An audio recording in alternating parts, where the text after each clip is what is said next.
بسم اللہ الرحمن الرحیم۔ السلام علیکم ناظرین، میں ہوں آصف عنایت اپنے یوٹیوب چینل سے۔ ملک کی سیاسی صورتحال انتہائی پیچیدہ ہے، جس حوالے سے کوئی بھی تجزیہ کار کوئی اپنا فائنل تجزیہ کرنے سے قاصر ہے، کیونکہ سیاستدانوں کے بدلتے ہوئے انٹرویو اور 12 گھنٹے کے بعد بدلتے ہوئے انٹرویو اور لیتے ہوئے یو ٹرن ساری صورتحال کو ایک گمبھیرتا میں، ایک پیچیدگی میں داخل کیے ہوئے ہیں۔ اب قوم کی جو صورتحال ہے وہ نظریں لگائے ہوئے ہے کہ تحریک عدم اعتماد کا کیا بنتا ہے۔ یہ قوم کا باقاعدہ وقت ضائع ہونے کے مترادف ہے۔ اسی گورنمنٹ نے 3 درجنوں سے زیادہ بل 1 گھنٹے میں پاس کیے۔ یہ کوئی انفارمیشن کی اتنی ضرورت نہیں، کوئی اتنی ضرورت نہیں کہ جی میرے ذرائع یہ کہتے ہیں۔ عام آدمی کا بھی تجزیہ ہو سکتا ہے کہ اس گورنمنٹ کے پاس اگر اپنے اراکین کی تعداد پوری ہوتی تو یہ کوئی زیادہ دنوں کی بات نہیں تھی۔ 1 ہفتے کے اندر یہ اکارڈنگ ٹو دا کانسٹیٹیوشن اجلاس بلا کر اپنی اکثریت ظاہر کر دیتے، لیکن ایسا نہیں ہے، بالکل بھی نہیں ہے، جس کی وجہ سے یہ سارا ڈیلے اور ڈیلنگ ٹیکٹس آ رہے ہیں کہ سپیکر پوچھ رہا ہے کہ جی میں اراکین کو ووٹ ڈالنے سے پہلے کیا روک سکتا ہوں۔ اس طرح کے سوال سب آپ کے علم میں آ چکے ہیں۔ اب یہ جو صورتحال ہے جس میں آپ دیکھیے کہ جو طریقہ کار تھا جب یہ گورنمنٹ بن رہی تھی تو ترین صاحب کے جہاز، علیم خان صاحب کی جو بھی کنٹریبیوشن تھی وہ قابل فخر تھی۔ آج وہ لوگ ساتھ نہیں رہے تو آج اگر 10-12 ایم این اے ادھر ادھر ہیں، نظر نہیں آ رہے حکومت کو، تو یہ سوال کر رہے ہیں عمران خان صاحب وزیر اعظم پاکستان کہ کیا یہ جمہوریت ہے؟ میں الیکشن کمیشن سے پوچھتا ہوں۔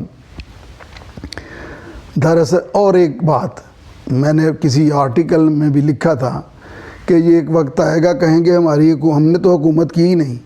تو اتفاق سے ایک میں اس کا یہ جو آئنسٹائن ہے ان کا شہباز گل، اس کا سٹیٹمنٹ سن رہا تھا کہ ہمیں حکومت ملی کہاں ہے، ہمیں 3.5 سال ہماری حکومت تو تھی نہیں، ہمیں اکثریت نہیں ملی، ہماری تو حکومت تھی نہیں۔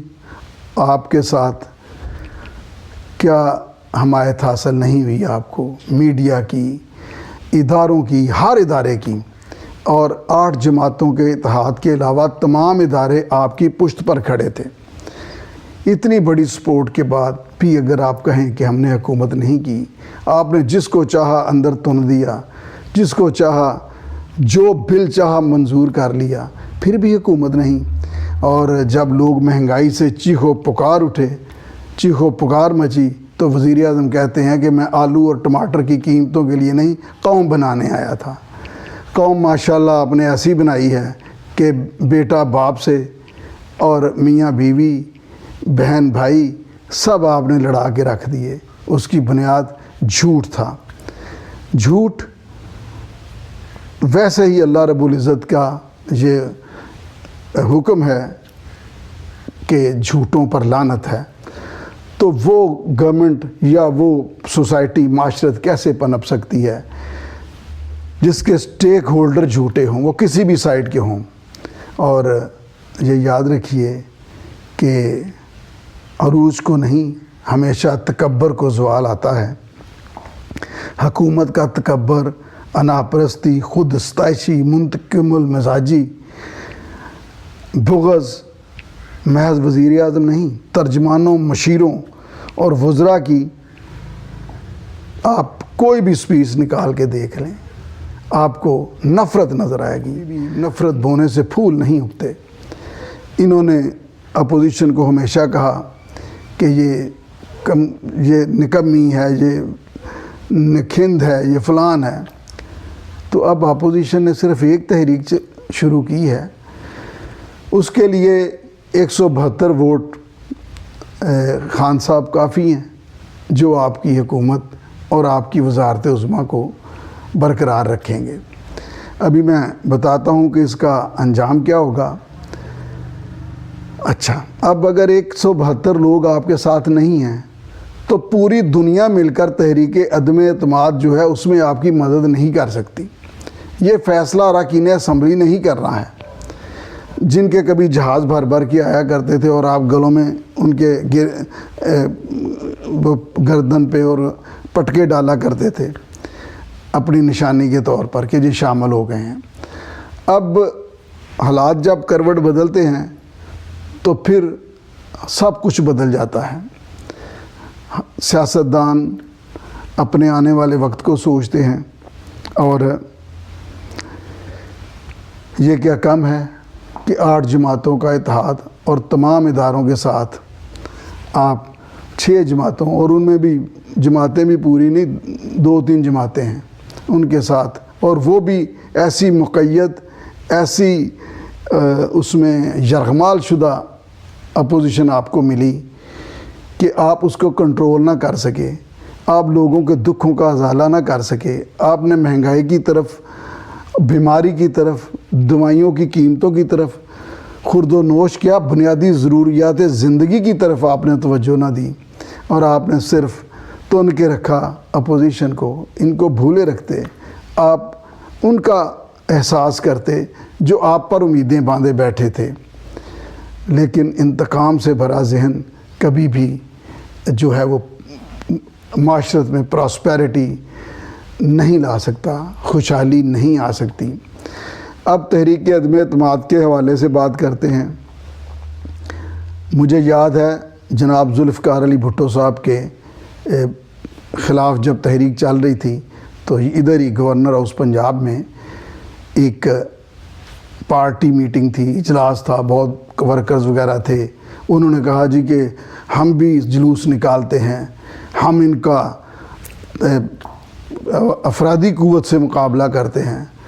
تو گریٹ بھٹو نے منع کر دیا، انہوں نے کہا نہیں، میں ملک میں خانہ جنگی نہیں چاہتا۔ تو حکومت کے لیے میں یہ سمجھتا ہوں کہ یہ مشورہ ہے، آسمانوں پر مشاورت ہو چکی ہے۔ اگر آپ کے مقدروں میں حکومت کرنا ابھی باقی ہے تو وہ آپ کی چلتی رہے گی، لیکن خدا را ملک کو یہ خانہ جنگی اور انارکی سے بچائیں۔ مولانا فضل الرحمان صاحب نے بہت پہلے اعلان کیا تھا کہ ہم 23 مارچ کو اپنا جلسہ کریں گے۔ آپ نے اس پر ایک جلسہ جو ہے اس کے لیے بندوبست کیا، ان کا احتجاجی جلسہ تھا۔ وہ ایک اپوزیشن کیا کرتی ہے، یہ ہمیشہ ہی گورنمنٹ کی ذمہ داری رہی ہے کہ امن و امان کو قائم رکھنا ہے، اور یہ اپوزیشن کی ذمہ داری نہیں ہوتی۔ لہٰذا جہاں پر حکومت کو بردباری سے کام لینا ہوگا، اگر حکومت کے حواس قابو میں نہ ہوئے، اوسان خطا ہو گئے، تو پھر ممکن ہے کہ عدلیہ کو مداخلت کرنی پڑے، پھر اور اداروں کو بھی مداخلت کرنی پڑے، اور اس سے بہتر یہ ہے کہ سیاسی سوجھ بوجھ کو اگر حکومت کے یہ جو مشیر ہیں جنہوں نے اس حکومت کی، میں تو کہوں گا کہ حکومت کے جو مشیر ہیں دراصل انہوں نے حکومت کی سپاری پکڑی ہوئی ہے۔ یہ شیخ رشید، شہباز گل، فواد چودھری، ان کے ذرا بیانات تو سنیں اور حالات تو دیکھیں کہ یہ کس نہج پہ لوگوں کو لے آئے ہیں۔ اور میں سمجھتا ہوں کہ تحریک عدم اعتماد ایسے فضا میں شروع نہیں ہوئی، اور اس کے پیچھے جو پولیٹیشن ہیں وہ کوئی ایسے ہی ہوائی فائرنگ کرنے والے لوگ نہیں ہیں، انہوں نے سوچ سمجھ کر یہ اقدام اٹھایا ہے، جس وجہ سے حکومت کو پورا خطرہ ہے کہ اس کی حکومت برقرار نہیں رہے گی۔ لہٰذا اس کا مقابلہ تحریک عدم اعتماد کا سیاسی حوالے سے کیا جائے، نہ کہ یہ جلسے جلوس نہیں۔ 172 بندے ہیں تو جناب بسم اللہ، اگر نہیں ہے تو یہ شور شرابے کی ضرورت نہیں۔ اور یہ ناظرین یاد رکھیے کہ حکومت اگر تبدیل ہوتی ہے تو جتنا بگاڑ یہ 3 سالوں میں کر چکے ہیں، 3.5 سالوں میں، اس کو سمیٹتے بہت وقت لگے گا، اور اس کے لیے ایک اجتماعی سوچ کی ضرورت ہے، اجتماعی اتفاق کی ضرورت ہے، قومی ہم آہنگی کی ضرورت ہے۔ جو میں نے کہا کہ تحریک عدم اعتماد تو کیونکہ لمحہ بلمحہ بدلتی ہوئی صورتحال ہے، جو کرائم ہیں، جو نظر آتا ہے، جو حکومت کی بکھلاہٹ ہے، جو ان کے بیانات ہیں، وہ سارے ہی ایسے ہیں جیسے جن میں وصیت ہو، جو جاتے وقت لوگ کرتے ہیں کہ ہمیں تو حکومت نہیں ملی تھی، میں نے یہ کیا تھا، میں نے وہ کرنا تھا۔ تو یہ تھی جو ہے نا، یہ اس بات کی خود غمازی کرتا ہے کہ تحریک عدم اعتماد کامیاب ہوگی۔ ناظرین، آپ بھی دعا کیجئے، ہم بھی دعا کرتے ہیں کہ اللہ کریم ملک کو، قوم کی خیر کرے، اور یہ جو بگڑتے ہوئے حالات ہیں یہ قابو میں آ جائیں، اور آسان طریقے سے تحریک عدم اعتماد یا دیگر جو معاملات ہیں ان سے نمٹا جا سکے۔ آج کے لیے اتنا ہی، ملتے ہیں اگلے ولاگ میں۔ اللہ حافظ۔